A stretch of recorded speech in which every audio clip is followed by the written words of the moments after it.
তোমরা আছো? আমি খুবই হ্যাপি যে আমরা একদিনের মাথায় একটা ভালো প্রোগ্রাম আমরা করতে পেরেছি।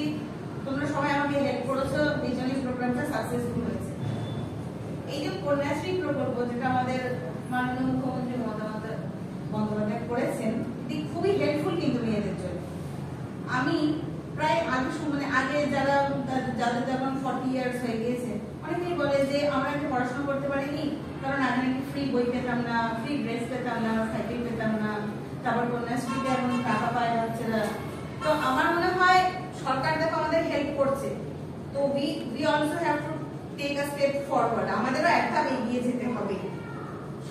সরকার যখন এগিয়ে আসছে, আমরা এগিয়ে যাব। কিভাবে এগিয়ে যাব না, 18 বছরের আগে আমরা কিন্তু তোমরা কিন্তু কেউ বিয়ে করলে হবে, এবং এটা বিয়ে করলে তোমাদেরই ক্ষতি। আমাদের ক্লাস 11 স্টুডেন্ট ফাতেমা ও বলেছে যে বাল্য বিবাহের কি কি ক্ষতিকারক দিক থাকে। এবার দেখো, তোমরা 18 বছর অবধি যদি বিয়ে না করো, তোমাদের কি কি প্লাস পয়েন্টস থাকছে? তোমরা পার ইয়ার যে 1000 রুপিসটা পাচ্ছ, সেটা তো পাচ্ছই।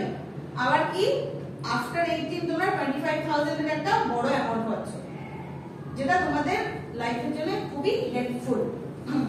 আরেকটা কি অ্যাডভান্টেজ?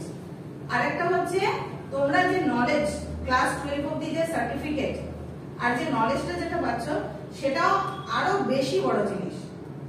পরবর্তী টাইমে ইন দ্য ফিউচার যখন তোমরা তোমাদের যখন সন্তান হবে, তোমরা তাদেরকে পড়াশোনা করাতে পারবে। ক্লাস 12 অবধি যদি তোমাদের পড়াশোনা থাকে, তোমরা তাদের পড়াতে পারবে। আর একটা মা যদি শিক্ষিত না হয়, তার সন্তান কিন্তু ভালো শিক্ষিত হতে পারে না।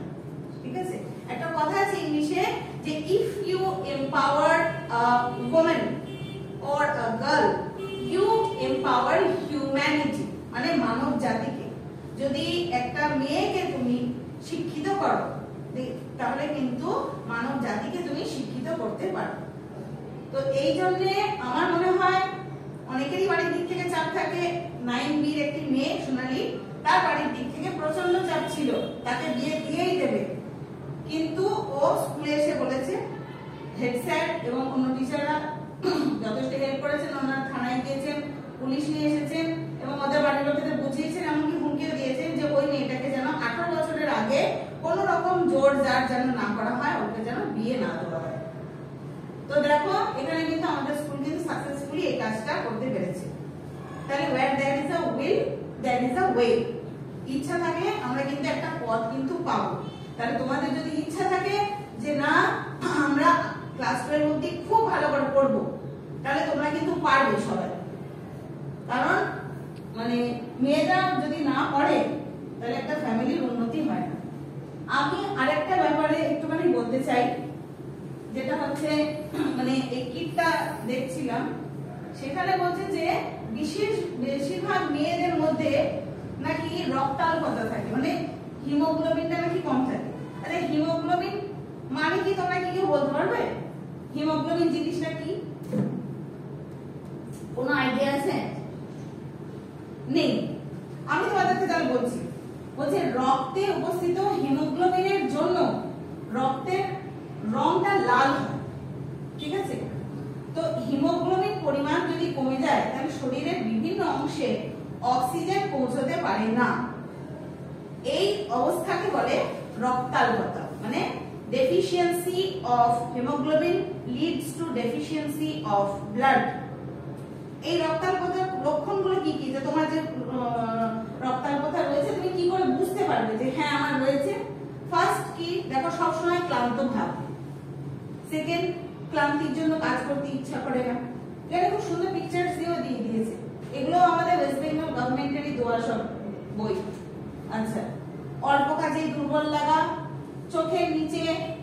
চোখের নিচের পাতার ভিতরটা, জিভ, নখ, হাতের তালু ও ত্বক ফ্যাকাশে হয়ে যাওয়া, চোখে ধোঁয়া ধোঁয়া লাগা, মাথা ঘোরা, পায়ের পাতা ফুলে যাওয়া, বুক ধড়ফড় করা এবং শ্বাস প্রশ্বাসের গতি বেড়ে যাওয়া। আরো কিছু আছে, আরো কিছু লিস্ট আছে, এগুলো কমন বলে আমি এগুলো বললাম। তো এইগুলোকে ওভারকাম করার জন্য কি করতে হবে বলো তো? আমাদেরকে কি করতে হবে এখানে বলছে, দেখো হিমোগ্লোবিন তৈরির জন্য খাবারে আয়রন ও প্রোটিন থাকা অতি প্রয়োজনীয়।